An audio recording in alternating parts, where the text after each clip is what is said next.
Hello, Guitar Smarts fans. Before you check out this podcast, I want to make you aware of a cool new place where you can interact with other Guitar Smarts listeners. It's a Facebook group called the Guitar Geek Hangout. That's where we hang out and talk about all things guitar. So, if you like the Guitar Smarts podcast, come and chat with Kiran and myself over in the Guitar Geek Hangout on Facebook. Maybe check out some pre-podcast clips and even get involved in asking and answering lots of questions from the other page dwellers. Hope to see you there. I want to see your reaction to this. Okay. Because I know you like a Gibson Holy semi. Have you seen it? Yeah. Yeah. That's a yeah. That's a polite yeah of yeah. No, thanks, not for me. Oh my goodness.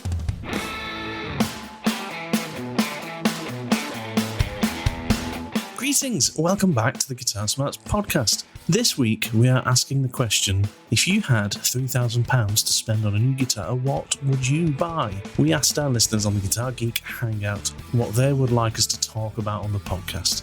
We had a plethora of excellent suggestions, many of which we will most certainly do, but this week we're thanking you, Mr KingFredward Simpson, for your excellent suggestion.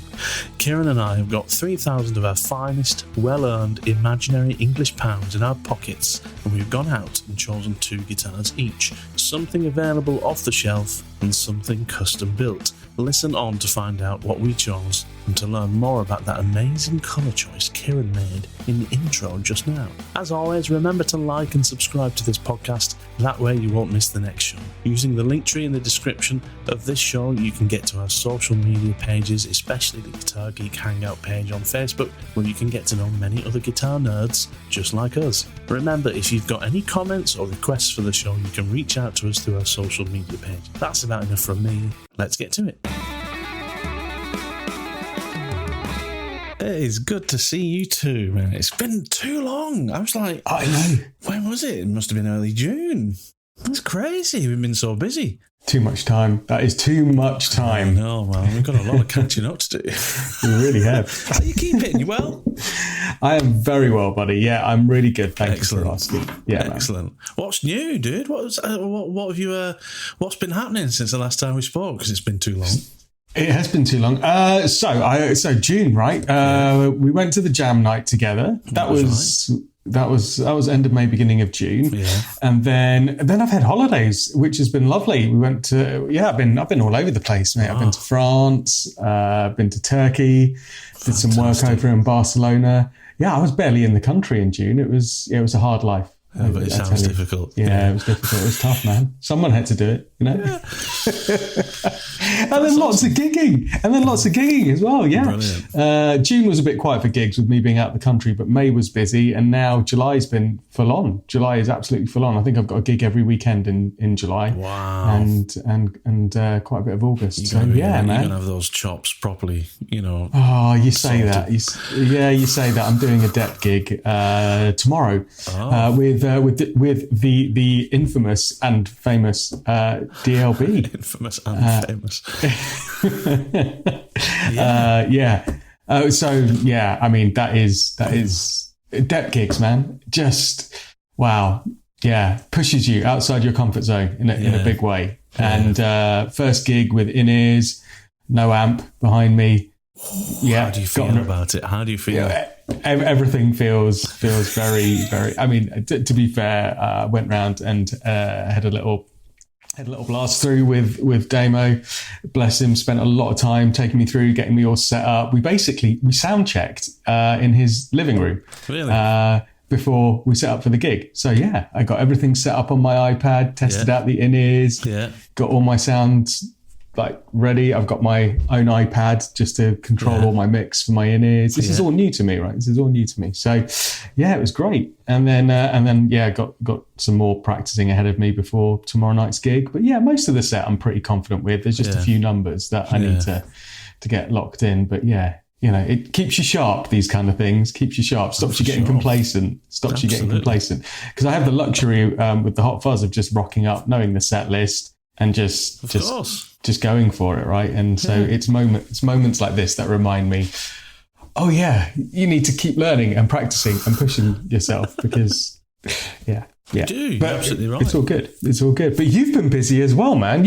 I've been seeing your social media feeds and stuff. You've been out gigging a lot, actually. Yeah, absolutely. But I've had a good few gigs. This has been the busiest period of the year for me. But I don't have anything else now until September, which is fine actually, because I kind of, I could do the break off. I don't need many gigs to be, satisfied. But I had some really good ones. So. And I'm really I'm honing the tone on the Helix a little bit better. Tried a few different approaches actually this year. Not because I was unsatisfied. I just I like experimenting with it.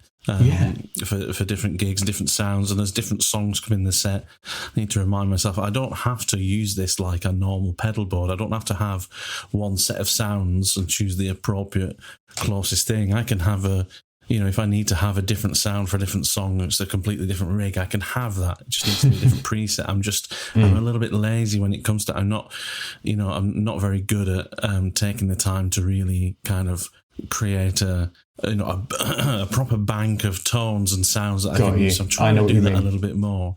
And it's been really rewarding. The last gig I had, I was really I was over the moon with how things sounded. Something else I've really enjoyed the last couple of gigs is the sound guy that's been on has given me a stereo feed out into the PA. So being able to hear everything coming out in stereo from the Helix has been great, because I do have some stereo delays and stereo reverbs and things like that. So it's been sounding great.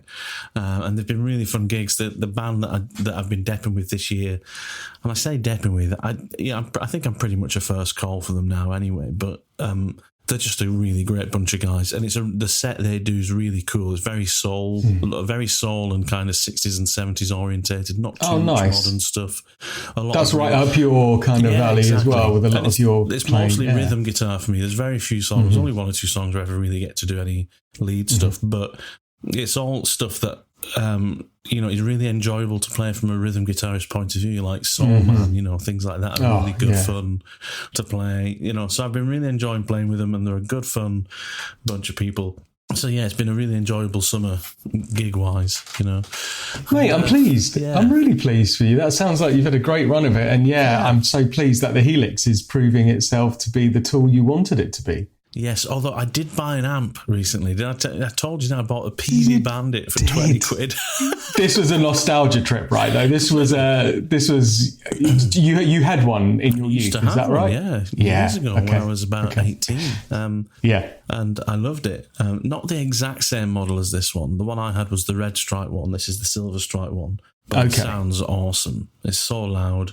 I love the clean channel on it. And now I'm thinking because I also want to put a little pub band together, maybe a 3-piece, just locally. And I'm like, if I do that, then I'll probably use the Catalyst and the Bandit as like a stereo amp setup behind me, with the Helix feeding it as like a pedal board instead of like a full amp. So I'm kind of like, I can find a use for it. It's not a complete waste of 20 quid, but mate, it's 20 quid. You bought an entirely giggable amp for 20 quid. Yeah, for like the cost of a takeaway. It's ridiculous, really, isn't it? And it was a guy like 3 streets away who was selling it, so didn't even have what to a pleasure. So you just literally walked up the road and picked it up for 20 quid.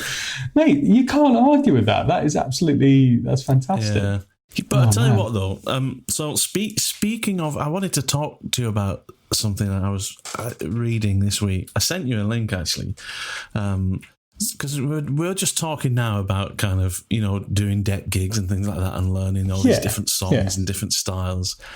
And I kind of I stumbled across this Music Radar thing, this interview with Nuno Betancourt, who is just one of the best guitarists ever to exist. Just apparently so. Yeah. I mean, he is. Well, he seems to know it. This has angered you, hasn't it? Well, no, it hasn't angered me. I'll be honest. I kind of see his point, but I don't think what he's saying is also necessarily true. So basically, So what's he said? So the headline is actually the headline of this article is actually not a headline. It's just an expert excerpt of what he said. A little cutout. Yeah. And what he said is, "I'm sorry, most of the guitar players who I admire could not in their lifetime play that gig." And then he says, Nuno Betancourt explains why the Rihanna gig is way tougher than rock. And he says, the extreme guitarist says even Slash would struggle in a set that requires different styles, song after song. Mm-hmm. And then there's this part further on where he says, most guitar players who I admire could not in their lifetime play that gig. I mean that in the most complimentary way possible. Slash is one of the greatest rock guitar players of all time, but I guarantee, and he'd be the first to tell you, that if he jumps up and he's got to play a clean intro to Rude Boy from Rihanna, it ain't happening. I'm just like, haven't you heard the clean intro to, like Paradise City? I mean, I just think he's completely and utterly wrong, because I've gigged with guitarists who are clearly very influenced by rock people like Slash, and and they can still play all the different styles because they've sat at home and practiced it. And every wedding gig guitarist that there is out there is that kind of guitarist who has to learn different styles for different songs. I just don't think he's right. I just think he's I don't think he's giving enough justice to players out there like Slash, who absolutely I think could, do something, even if they bring something of their own to that gig. They could satisfy the requirements of the gig. So I just disagree, It's definitely out of your wheelhouse, as they would say, for like how to represent yourself as a guitar player in the public forum, right? I know, because you are a humble man, and particularly about your talents on the guitar. So you would never say that about another guitarist, right? So I can see why that grates with you, and it does me as well. I'm far less humble than you are, but I kind of get what he's saying. But I just think it's a bit of a dick move to say it like that. It totally is. Right? It is, isn't it? Well, so here's the thing. And you got right. First of all, right, this has made a lot of the guitar news this last couple of weeks. Whether it's a slow couple of weeks for guitar news or not, I'm not sure. But a lot of the editorials have jumped onto this, right? Yeah. And arguably, you put Slash in the headline of any guitar news, and it will pick up, viewership, right? Yeah. So there is that bit of kind of the media pushing this a little bit more, but in quotes are exactly the words verbatim as you read them to us. So I kind of read it, and the reason it didn't sit well with me is like Nuno is getting a lot of positive PR at the moment off the back of the kind of reunion of Extreme. Some of his solos on the latest album. I mean, you've got people like Rick Beato, you've got people like Steve Lukather talking about it, Brian May from Queen. You've got all of these, highly revered guitarists talking about, honestly, Nuno is the man, right? Technically, from a technical perspective and from a playing perspective, a groove perspective, his ability to transcend multiple genres from funk to rock to blues to whatever. He's like the guy right now. So he's actually like, it's probably why he's being interviewed at the moment, right, by all the guitar magazines. So good for Nuno, right? But I don't know. Has he got like a chip on his shoulder about the fact that for the last whatever 10 years it is, he's been standing next to Rihanna on stage, and that's how he's been predominantly making his living, being a pro musician, right? Yeah. And I can imagine there's probably, when I say chip on his shoulder, it's like he is a renowned artist in his own right, but for all intents and purposes, the crowd that rock up to go and watch Rihanna are not going to go and watch Rihanna because she's got Nuno on guitar. No, exactly. I would dare say. They're Rihanna fans, right? So there's this thing, right, where, I don't know, maybe I've got it wrong. Maybe I'm reading too much into it, but I'm kind of like, dude, you're defending a little bit too much your kind of reasons for being Rihanna's guitarist. And yeah, totally, you've got to be flexible and a proper session muso to be able to sit in with that band. And of course, there's no one finer than Nuno to do that.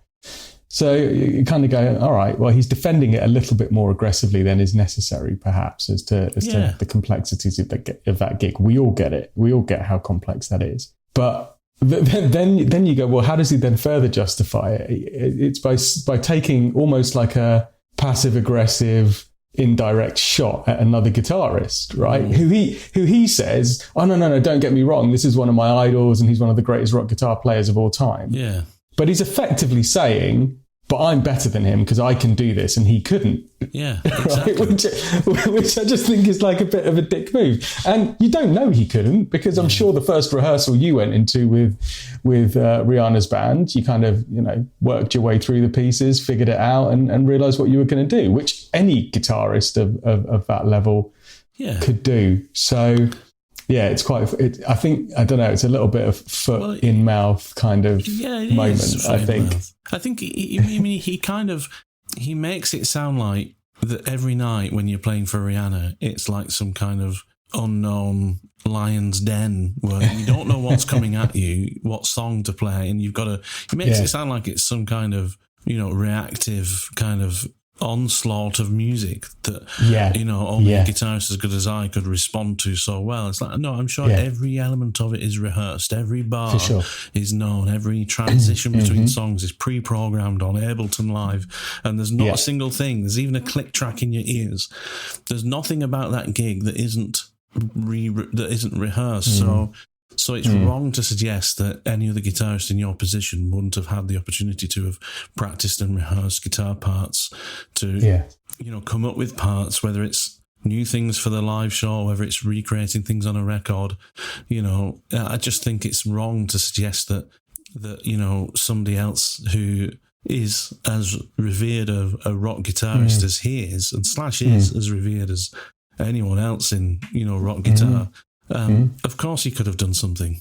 The only difference is that Slash would have been more famous than you knew whilst he was doing it, because you didn't provide solos for Michael Jackson, did you? Although if you did, I'm going to eat those words. I don't know. Oh, yeah, I don't think you did. I think you're correct in that. And that's the thing, right? I mean, Slash is one of the hardest working musicians, decade over decade, right? Yeah. And with all the rock and roll excess and all of the top hat silliness and all of the shenanigans, fundamentally there is a really talented blues rock guitarist that has also done some great session work with loads of people, from Carole King to Michael Jackson to hip hop artists like Backstreet, and of course you're getting his signature tone in each of those kind of incarnations. But I mean, I am a huge Slash fan, right? And I was about to say unfortunately, but that's me pretending really.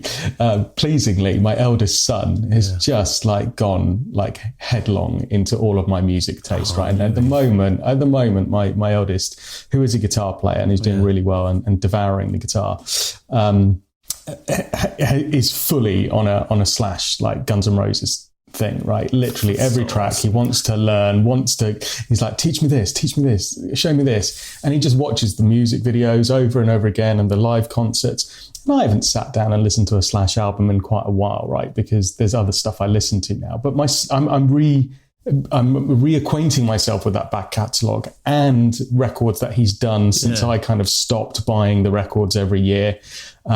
And my son's going, no, you need to listen to this. It's like this track off this album, but it's different and it's got spin and the riff's different here, but it's kind of got the same vibe. So I know you'll like this. And I'm losing my mind to all of this, mate. It's great. But I'm watching some of this. I know, dude. Honestly, I have to pinch myself sometime, right? And I'm sitting here in my office and I can hear him upstairs blazing on his guitar the riffs that I was learning when I was 15 years old, and he's only 9. So there's a whole nostalgia thing going on in my house at the moment with this. But sitting with him, because he wants to sit and watch some of the live concerts for me. So I've got him a few of the concerts on Blu-ray and stuff. Gigs that I haven't seen of some of Slash's solo project and his latest band with the Conspirators. There's one gig that I was watching with him this week, and my God, I mean, the guy's pushing like 57 years old now. I think I'm right in saying that. He's like mid to late 50s now. My God, his playing is ferocious in a really articulate way. And when you watch his progression over the years, from when he was like 20 years old up to now, and how he's continued to push and play and his technique, it hasn't stayed the same. It's evolved beautifully. And I'm watching some of this stuff now going, dude, I totally get it. This guy is a guitar god, right? And he's continuing to push his playing. And there's a lot of great stuff. There's a Blu-ray that I'll recommend to our listeners if you are fans of Slash that I've only just watched. I think it was recorded a good few years ago, but it is with Miles Kennedy and the Conspirators, so kind of Slash's latest band. But I think it's called Live at the Roxy, and watch that either with a decent set of headphones or a good surround system, and watch that and the camera work and the recording of that concert. If you need to be shown that Slash is a great guitarist, just watch that. It's phenomenal. Yeah. So why am I making that point? Is because now, even still, his playing moves me and I get that emotive feeling. Yeah. And it's subjective, right? It's what the listener enjoys, right? And to me, I'm reminded, and I can still enjoy his playing because it still moves me, even though he's not the most technically Satriani, Vai guitarist, that necessarily the cleanest in his technique all the time, and you know what you get with him. It's visceral, and it's contagious because I can see it in how the generation coming through and my son are absorbing it. I went and watched on YouTube a couple of these gigs that Nuno's done with Rihanna. Now, don't get me wrong, Nuno is a phenomenal player. His playing doesn't really move me in the same way. And that's personal to me, right? There's lots of people that love Nuno as a guitarist, and I get it. But it's for me, it's not the same thing. So, I'm not dissing Nuno. I'm just saying, on balance, horses for courses, Nuno. Exactly. Yeah, no, I think we should put that one to bed, because I don't want to kind of be a Nuno basher, because he's an amazing guitarist. But I agree, actually, it doesn't. His playing doesn't really move me like you say. There's something about what Slash does that does move me as well. Yeah, I think he's quite an incredible guitarist, great improviser, and is one of the defining guitarists of a whole genre of music. But anyway, that was the first thing I wanted to talk about, because I just kind of thought, it's just a dick move, like you said. But anyway, let's get on to our main topic for this week. Sorry to interrupt this conversation. However, if you're a regular listener, then you should definitely come and join us on our Facebook group, the Guitar Geek Hangout. Go and join the Guitar Geek Hangout on Facebook now before you carry on with the podcast. I'll wait here. Hey, welcome back. Back in the end of June, I put a question up on the Guitar Geek Hangout page, asking people what they'd like us to talk about, give the people what they want, kind of thing. And there were so many amazing suggestions. And we thought we'd start this week, actually, with pretty much the first suggestion that was on there, and that was from KingFredward Simpson, great name. And he came up with, actually, it's just a superb list of things to do. Everyone's suggestion was fantastic, but pretty much every suggestion that he gave, I think we should do. And the first one he said is, if you had £3,000, what guitar would you buy? So 3,000 quid, $3,000, whatever, what would you buy? And do you know what? We spoke about this last night, and we decided that we'd just add a little spice to this and say... We did. Didn't we? Yeah. So what are we going to do with that £3,000? Well, we've each got to come up with an off-the-shelf guitar that we would buy, and also potentially like a custom guitar build from either custom builder or more boutique builder kind of thing. And actually, I found this quite easy. I don't know about you. But well, do you know why? Please. Right, because I was thinking in my mind, £3,000 doesn't buy you like a standard, American PRS, really. I know. But it does pretty much give you access to some of the best Strats in the world. So I kind of thought, okay, forget £3,000. £3,000 doesn't actually go that far when it comes to really nice guitars. But what it does allow you, it opens up a world of Strats. So when you think about, how much a Strat should really cost, because of that, easy assembly, the fact that it's such a simple design, just slabs of wood, and basic hardware. Then $3,000, what does $3,000 get you when it comes to Strat? So I kind of went down the Strat route with this. Kind of forget something more unique or complex. What does $3,000 get me when it comes to a really good, proper pro Strat? And pretty much the world's your oyster. So here's my first guitar. So what I would get if I had £3,000, and actually I've got to ask for some forgiveness, Kiran, because have you gone over? I've gone over, but only by £99. Oh, that's fine. Oh, I wonder if it's the same thing that I found, because there's one that I've got that's 99 quid over. To be fair, right? You could bargain them down. You could bargain them down in the guitar shop and say, "Come on, dude, get me this for $3 straight." Exactly. So here we go. Oh, hello. That is tasty. So this is terrible radio, obviously, because you're saying, "Oh, look at that," and we've not said anything yet. But what I've gone for is a John Suhr Classic S. Yeah. In Sonic Blue, like we've said before, the guitar that gets you everywhere, that plays is a humbucker, single coil. You can do everything for that, and I could buy that now for £3,099 from a retailer here in the UK called Guitar Guitar, but other retailers are available, obviously.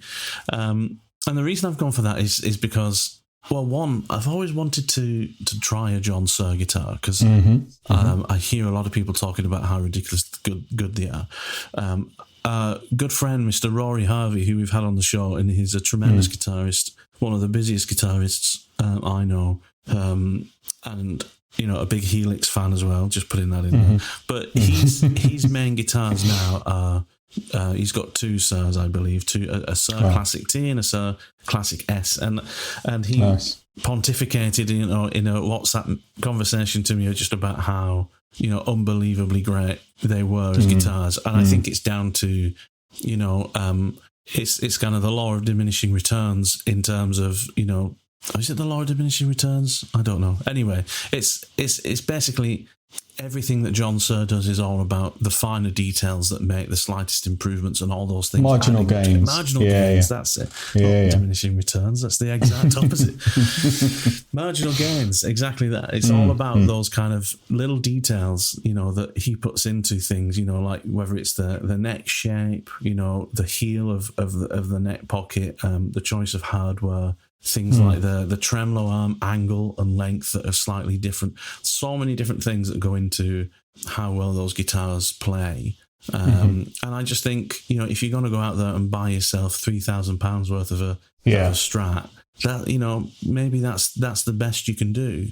And especially when you consider how much his other guitars cost, to be able to get a Suhr guitar in the UK for less than the price of a custom shop Strat. For that amount of money, that's probably what I would go for, Kiran. So there you go. That's my off-the-shelf £3,000 guitar. Dude, I think it's a brilliant choice, right? The Suhr guitars are, by all accounts, because again, I haven't played one, but I've got friends that have got them, and some serious guitar geeks that I'm thinking of that have got money that bought these guitars, and they honestly wax lyrical about them, and I believe it. They're not just saying that because they spent an awful lot of money on them. They've described it exactly as you said, which is, it is a Strat, but it's just, in your hands, the best feeling, best sounding, just most responsive Strat S-style guitar that you've ever had. And actually, considering how it plays, it represents really good value for money. It doesn't feel like I'm being ripped off. $3,000 is a fair chunk of change, right, for anything. But by all accounts, it's well spent when you put it on one of these guitars, and it's no wonder Rory plays them. He's a pro muso, and I know other pro muso like Mateus Asata. He's another huge advocate of Suhr guitars as well. So great choice, dude. I'm not sure about the colour for me, but I kind of like Sonic Blue. Yeah, I do kind of like it. You do like that. Yeah. It's good. It's a great choice. It's a great choice. Just a little bit. I got to say, I actually listened to our podcast the other day when we were talking about various things, and at the end you were asking me, "Hey, what do you think of the new colours for the PRS SE?" And I was like, oh no, I thought I sound so negative about them. I shouldn't be so negative. There's nothing wrong with those colours. If you like them, you like them. I think I'm unjustifiably negative about those guitars sometimes. I need to have a word with myself. But anyway. Fair enough. I like the reflection you've had there. I like that. Yeah, it shouldn't be so negative. A little post-editing comment. You should put that in the description. Since then, Matthew has had a cup of tea and a good night's sleep and changed his mind. You know, tune in next week to see will Matthew be grumpy about these colours or generally happy. I just get to see, look, the sun's shining now. Yeah, it's July, almost into summer, exactly. And now all of a sudden Matthew Oliver likes the new PRS Silver Sky colours. You know, that's it. Oh, dear. I'm teasing you. I'm teasing you unfairly. No, it's cool, man.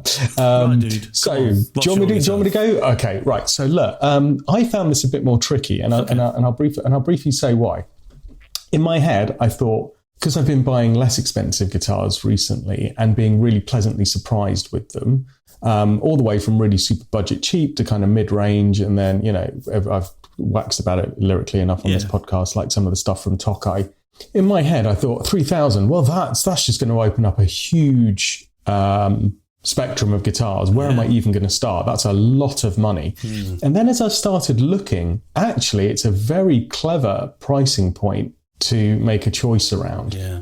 Because what I found through my looking is it's definitely more money than you need to get a off-the-shelf standard production line run from the likes of Fender or Gibson or something like that. You don't need that much money.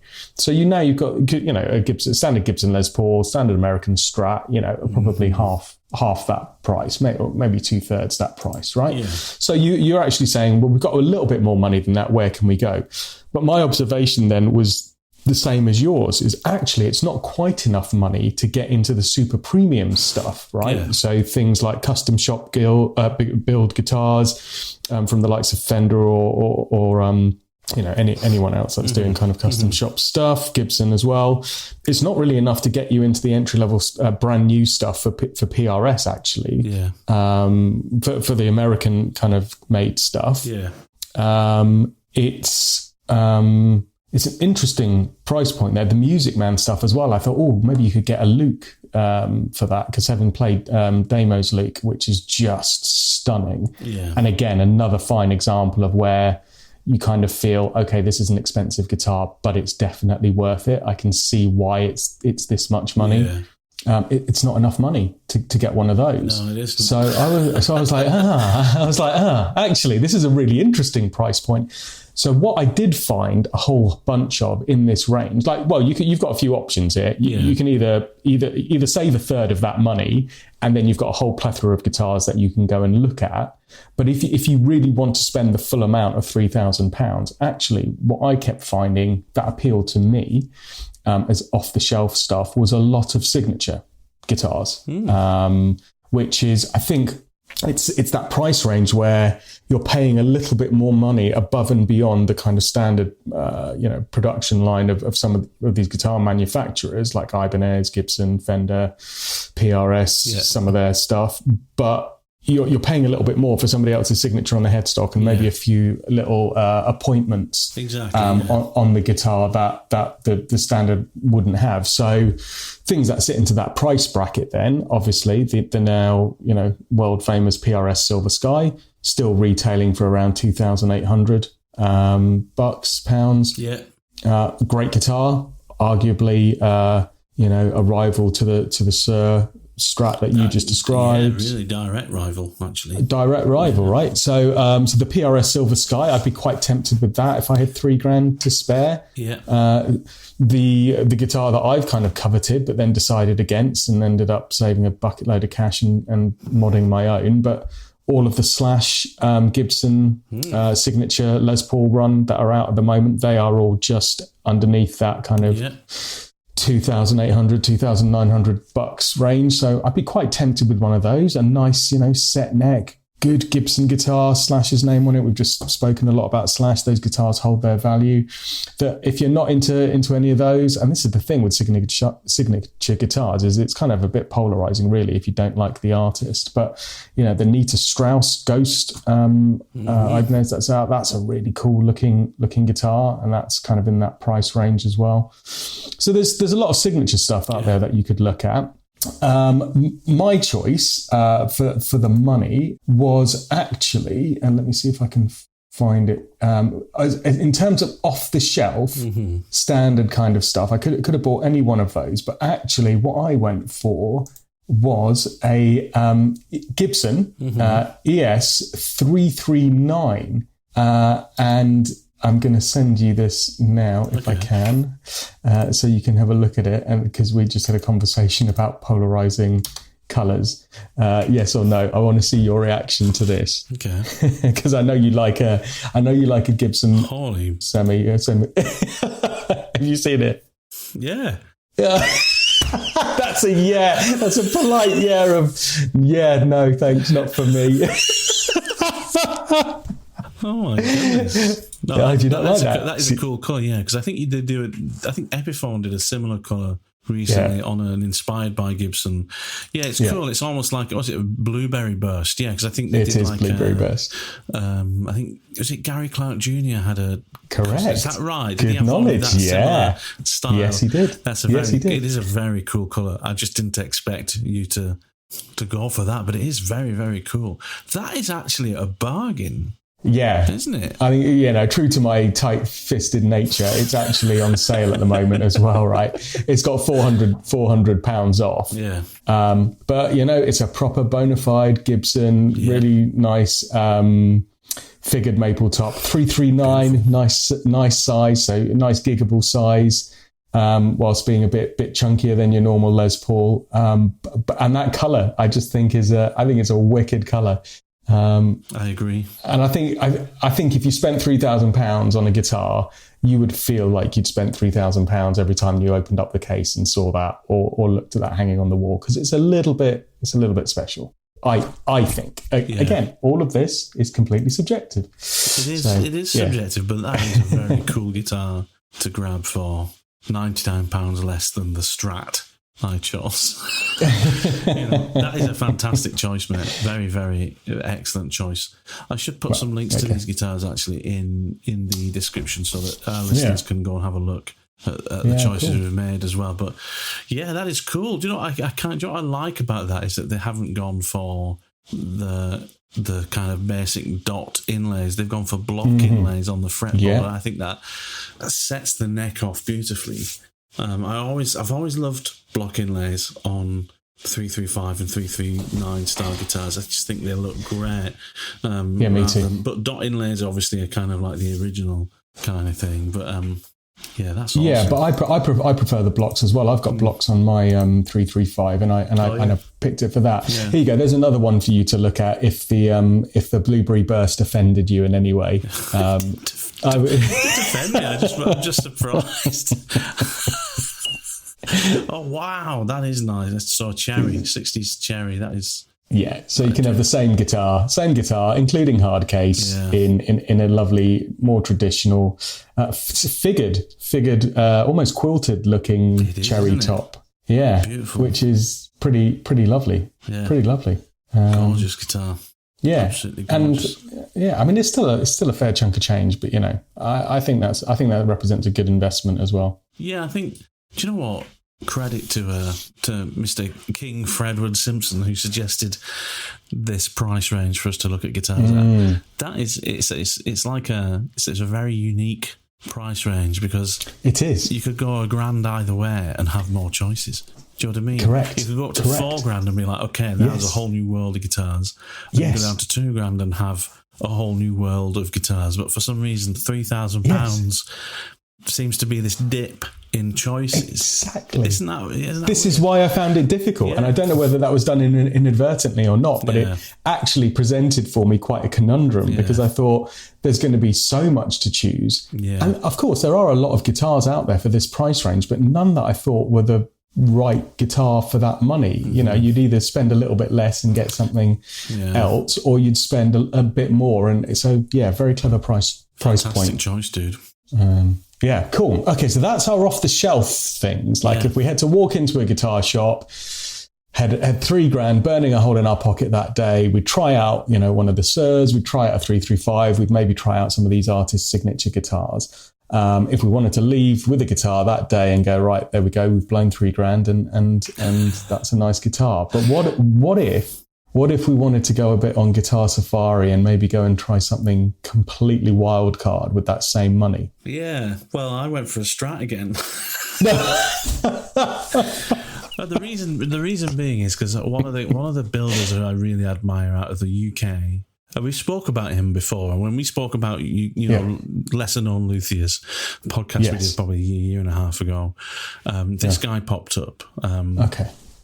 I think his name's Mike Bowles, but it's MB Guitars, based out of the UK, and he custom makes Strats, and he's not buying in parts, he's not buying in necks and bodies and stuff. He's building everything from scratch himself. You know, doing his own, you know, cutting the wood and hand sanding the shape of the guitars. And if you go on Instagram and just follow MB Guitars and look at some of his videos and things, you'll just see just how traditionally he builds his guitars and the process he goes through.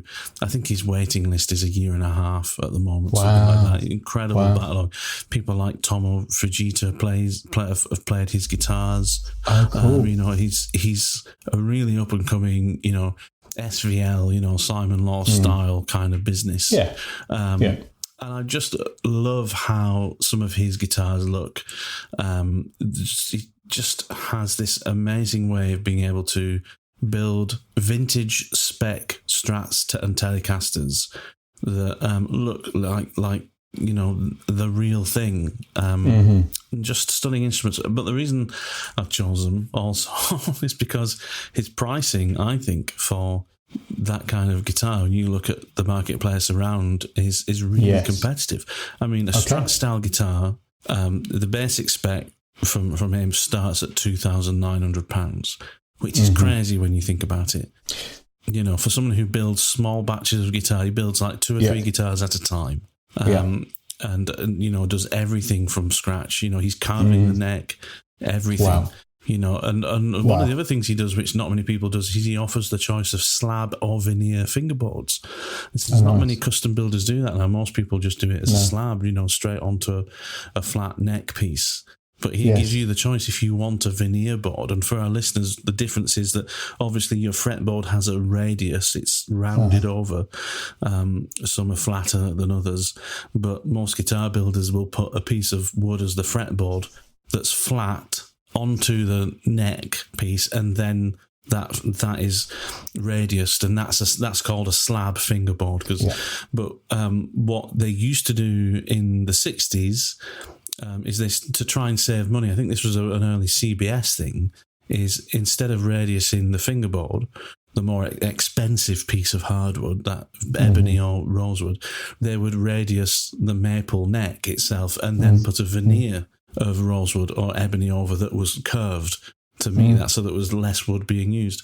And he gives you the choice of that. He'll do both, you know, which is something not many people do. But clearly a Strat from him is going to cost more than £3,000. But I chose him because I love the look of what he does, and his prices start below the budget that we've set. His prices start at about £2,900. So check him out, Mike Bowles Guitars, MB Guitars in the UK, mbguitars.co.uk. I think you've done really well with that, and you've really nicely commented on a number of things around the price point there and the customization bit, right? So actually, when I went again to look at the boutique range, again, I found this a tricky price point. So really clever to choose this price point, because you can, if you're shrewd enough, get something a little bit more boutique. But actually, for a lot of custom luthiers, the prices are a bit higher than that. And one of my observations as well doing this, if there are any custom luthiers listening, like make your pricing a bit more visible on your websites, please, because it's a little bit off-putting to potential customers like me when I go, actually, I want to learn more about your guitars. I love the look of them. I like the story. I like the type of thing you're doing. But quite a few of these custom luthier websites, they just say, please contact me for pricing and stuff, which I think is kind of like almost a missed opportunity there. Just give an indication of roughly the price range so that people can know whether they're fishing in the right pond or not. So I discounted quite a lot of luthiers because it just wasn't obvious to me what their pricing structure was. But I agree with you. That MB there represents really phenomenal value for money. Obviously, you'll have to wait a little bit of time to get this guitar built. But again, for a luthier like that, I don't think there's anything wrong with then rocking up and going, look, I can see your guitar start from roughly around this. I've got $3,000 to spend. Can we have a chat as to what we could do for $3,000 and the level of customization and things that I would be able to get for that? And I dare say all of these luthiers would say, yeah, great, absolutely, let's have a chat. This is what I can do in that price range. This is what you can customize. And then all of a sudden you are building a guitar with a luthier in a budget that is acceptable to them, because that's the price range they're happy to kind of retail their work at. So that's a really good way to approach it as well, because then you really do get the most for your money then, don't you? Yeah. Yeah, you do. And the luthier also knows at that point you're not time wasting. You've got this chunk of change to spend. That's your budget. And you can almost kind of work at pace with them to say, well, look, what can we build together, rather than speccing something up and then you negotiate on the cost and there's all that backwards and forwards. Just be honest and say, how much can we do for $3,000? What can we make together? So I think that's a great choice. For me, dude, there's a couple of choices that I've gone for. One is probably not a surprising choice for, again, listeners of the podcast who've heard us talk about kind of more boutique luthiers before. I've popped this one over to you, Matt, to have a look at. But James Collins, of course. Hand-Built Guitars, who we met at the guitar show that we went to earlier in the year. I did some of my training with him. When I went and built a guitar with him. Yeah. And I've always loved the Les Paul style guitars that he's doing. Sorry for calling them that, James, but they are their own thing in their own right. But clearly they're inspired by that kind of single cut and double cut kind of Les Paul type configuration. But they are just beautiful pieces of work. And they do retail for a lot more money normally, $4,000 to $5,000, $6,000 for one of his works of art, I would say, because they just are truly beautiful. However, this one is for Ollie Browning. If you're listening, Ollie, you need to go on to James Collins' website and check out the GTA Quilt Maple, because it is very much what I think you like in a guitar. It's that single pickup, double cut configuration, but just in this most beautiful piece of I'm just looking at it now. Work. It's absolutely stunning, isn't it? Oh, I mean, Ollie would swap that out for a P90, I'm sure, but he probably would. But I mean, look, that's on sale at the moment. So that was originally $2,500. So again, I've not spent the budget here, but if I had $3,000, I couldn't get anything else from James at that price range. Although you could probably, don't hold me to this, he's a thoroughly lovely chap. You could probably go to him and say, what could we do for $3,000? And you could probably even get something more appointed or different to this one. But in his shop, available at the moment on sale for £2,250, is this stunning boutique guitar, which, if I'm honest, between that and the off-the-shelf 335 that I looked at earlier, I'd probably take my money there and get one of those. Me too. I'd get one of these James Collins. Yeah, I'd get one of these for that money. I was astounded by his guitars when we saw him last year at the thing. It was clearly just full of love and admiration for building guitars. You know what I mean? Yeah. It's like you could feel that in holding these guitars and looking at them closely. You could feel, the passion that he puts into building them. Totally. It was incredible.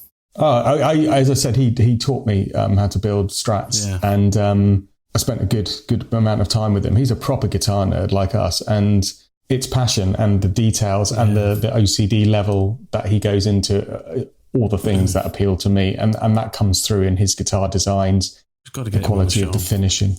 Yeah, we will. We need to, and we need to go down and see him down in East Sussex, I think. He's still based, but yeah, beautiful guitars. So you could pick up one of his for that money.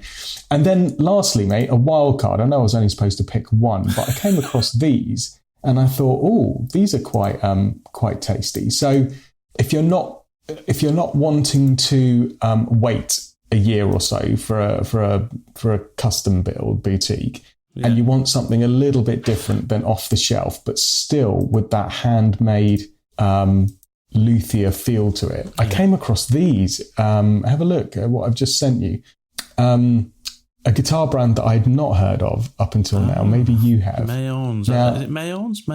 Well, this is the thing. I've heard it pronounced in a variety of different ways since stumbling across them. So I've heard everything from Maywons to Mayons to mayonnaise. I don't think it should be mayonnaise. These are interesting. I don't think it should be modern looking. Very modern. So very different. If you're looking for something which is a much more modern style guitar, I think these are generally assimilated to like kind of more progressive rock music. But I mean, it's a guitar. You can play what you want on it, right? Would never have bought one of these, would he? No, but it's probably an not. incredible looking instrument. It's a beautiful looking instrument, right? Yeah. And all of these are handmade pieces. That they're not mass produced, so they do fall into the boutique category. They're handmade in Poland. Oh, really? Poland? Wow. Yeah. So and yeah, worth having a look at some of this stuff. Again, they retail for quite a sum of money, some of these guitars, but some of the entry level ones are going for £3,000, £2,900 is this one that I've shown you here. This is the Mayonnaise Duvel Elite. And they do a six string and a 7-string version in a variety of different finishes. Everything on these guitars is beautiful. The ergonomics of it, the finishing on it, the wood choices are all, right out of kind of PRS territory beauty. Stainless steel fretwork, proper, exotic woods, and all bare knuckle electronics. So so bare knuckle do their own pickups for Mayonnaise. So everything in the guitar and on the guitar is quality, and they're also handmade, which I think for what that comprises of and the look of it, the price point actually isn't too bad at £3,000. That's a lot of guitar for £3,000. Well, funnily enough, I think that's an excellent option. And actually, I didn't think about guitars like that as well. They kind of look like weapons almost. They're such cool looking. But I also did a couple of wild cards, and cool. I've got to wrap this up. But I wanted to ask the question: could I also potentially get a vintage guitar for £3,000? Ooh. So the answer is yes. Right. Let me show you this. This is I'll put a link in the chat here, and again I'll put a link in the thing. This is actually already sold, but this is quite astonishing, really, because this is a Gretsch. This is a Gretsch 6118 double anniversary from 1964. It's not been refinished. It's had a refret recently, and I think the neck was reset according to the specs. And this is on ATB Guitars in .com, which is fantastic vintage seller. But this guitar sold, because it says out of stock, but this guitar sold for £2,250. That's a 1964 Gretsch 6118 double anniversary. So not one of the particularly hugely, it's not like the Country Gent or anything, it's not the super, what's the word?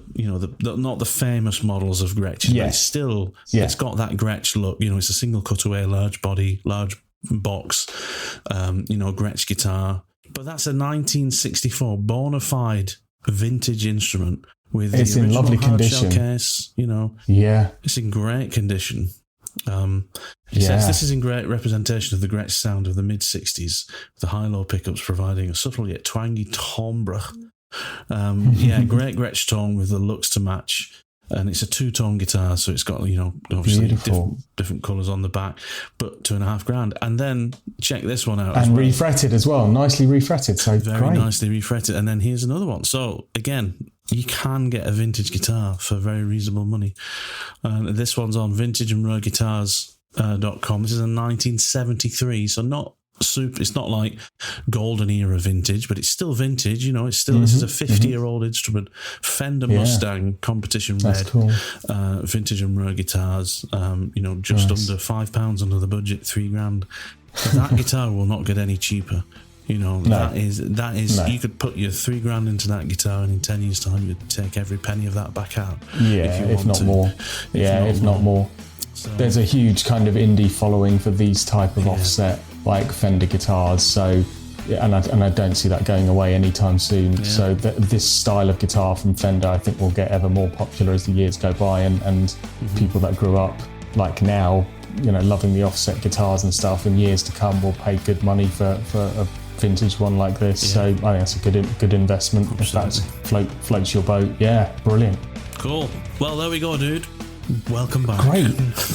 Oh, mate, this was so much fun. I really enjoyed today. I really enjoyed it. We ranted, we took the mickey out of each other, and more importantly, we coveted some really beautiful guitars. As usual, we come out of the show better people. Yeah, I feel that. I'm ready for the rest of my day now. There you go. Enjoy the rest of your day, mate. Enjoy a good gig this weekend as well. Hope it goes well. Thank you, buddy. Got to concentrate on this one. Yeah. You'll be all right. You'll be fine. He'll be all right. I'm gigging with my buddy, so all will be good. All will be good. That's it. All right, dude. You take care of yourself, and I will speak to you very soon, mate. Speak to you soon. All the best, buddy. Take care, mate. Bye-bye. Thanks so much for listening. If you like what you hear, then why not give the rest of our shows a good listen too?